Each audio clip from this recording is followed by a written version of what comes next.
Masih di Kompas TV, Rumah Pemilu 2024. Ada momen menarik dalam pertemuan Ketua Umum Partai Nasdem Surya Paloh dengan Ketua Umum Partai Golkar Erlangga Hartarto.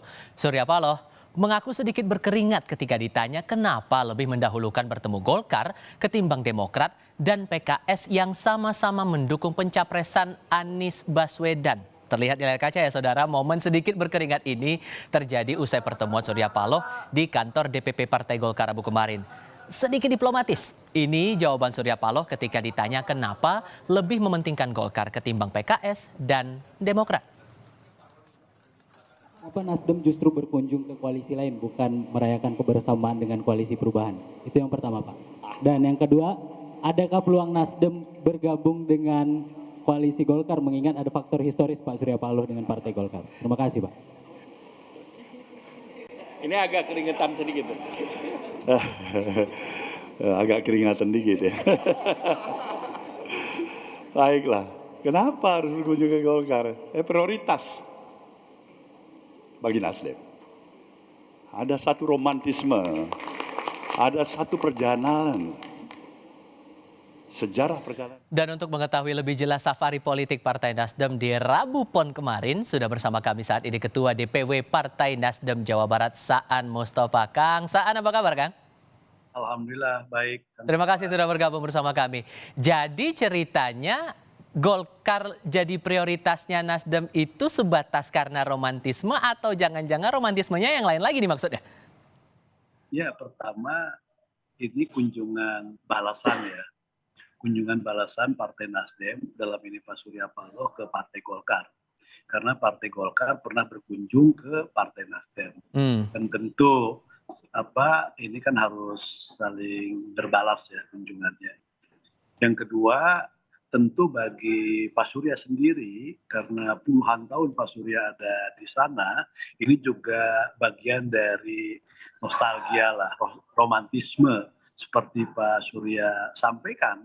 Karena di antara perjalanan politik yang panjang ini kan hampir 43 tahun itu bersama Golkar, dan tentu masuk rumah yang sudah lama ditinggalkan itu ada suasana yang mungkin berbeda ya, mungkin ya suasana kebatinan lah, suasana hati dan psikologis.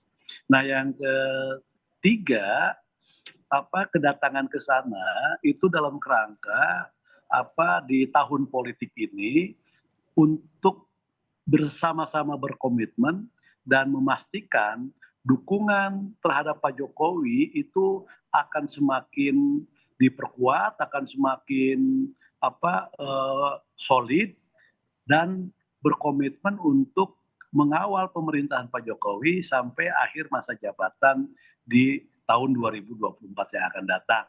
Jadi Pak Surya bertanggung jawab dan Pak Erlangga untuk menuntaskan dan mengawal pemerintahan Pak Jokowi, Pak Maruf Amin. Nah, termasuk isyarat juga untuk gabung ke Koalisi Indonesia Bersatu, Kang. Jadi bagaimana cara mengawalnya? Cara mengawalnya tadi untuk meredakan tensi politik, membuat suhu politik menjadi lebih sejuk dan sebagainya. Nah yang keempat, apakah cuma sebatas untuk silaturahmi balasan atau romantisme? Enggak juga. Ada pembahasan yang substansi, sama-sama untuk menjaga demokrasi kita. Jangan sampai demokrasi kita setback. Nah salah satu bentuk untuk menjaga demokrasi kita itu adalah kesamaan pandangan terhadap sistem pemilu kita. Golkar dan Nasdem sama-sama berpandangan bahwa sistem pemilu dengan daftar proporsional terbuka ini sudah baik dan terus kita perbaiki. Jadi agar semakin lebih baik lagi. Dan yang keempatnya tadi peluang untuk berkoalisi, kata Pak Surya. Peluang itu terbuka ya? Kata Pak Surya peluang itu sangat terbuka lebar. Nah itu, jadi apakah Pak Surya ke KIB atau KIB ke Pak Surya, atau cari jalan tengah, yaitu mencarikan titik temu. Itu ada yang istilahnya ada titik temu di antara kedua Oke. tokoh ini. Oke, kembali ke soal prioritas tadi di Kang Saan, safari politik Nasdem, terutama Pak Surya Paloh bertemu Presiden Jokowi, terus kemudian bertemu Pak Erlangga Hartarto juga terakhir, dan sinyal ingin bertemu Bu Megawati Soekarno Putri karena sekarang lebih memprioritaskan menteri di kabinet daripada masalah pencapresan. Gimana tuh? Ya kalau saya gini, kalau soal menteri di kabinet ini kan urusan Pak Jokowi ya. Pak Surya menekankan bahwa terkait dengan soal reshuffle itu adalah sepenuhnya hak prerogatif Presiden. Jadi kita nggak bisa mengintervensi dan tidak juga bisa mendesak-desak. Kita serahkan sepenuhnya kepada Presiden.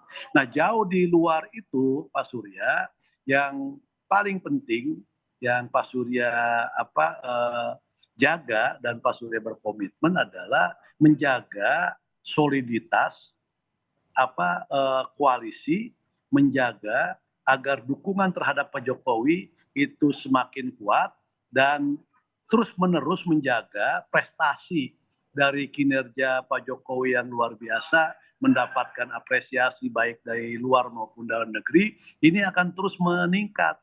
Nah makanya dalam menjaga suasana itu tadi perlu yang namanya melakukan komunikasi politik.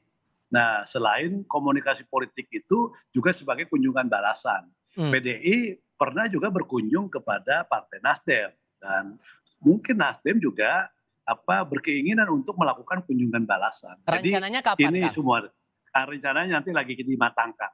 Artinya dimatangkan di Nasdem juga nanti nunggu dimatangkan di PDIP-nya. Oke, jadi hal lain yang juga menarik untuk dicermati adalah ini Partai Nasdem udah lebih dulu menyatakan dukungan untuk Anies Baswedan maju sebagai bakal capres begitu kan ya. Disusul kemudian Demokrat dan PKS terakhir. Untuk deklarasi bersama koalisi perubahannya kapan nih Kang? Nah ini soal waktu aja. Jadi soal waktu. Emang nungguin apa sih Kang? Ya kan ada timingnya kan, ini soal timing. Kita deklarasi itu sudah harus dalam suasana yang sudah selesai semua. Kesepakatan, poin-poin yang dibahas untuk koalisi. Oke. Ini kan koalisi bukan hanya sampai ke pencapresan, tapi juga koalisi untuk nanti jauh ke depan. Baik. Dalam konteks kepentingan bangsa dan negara. Baik, terima kasih banyak untuk sementara waktu perbincangan kita kali ini. Kang Saan Mustafa sudah bergabung bersama Kompas TV kali ini. Sehat selalu ya Kang? Sehat, Mas.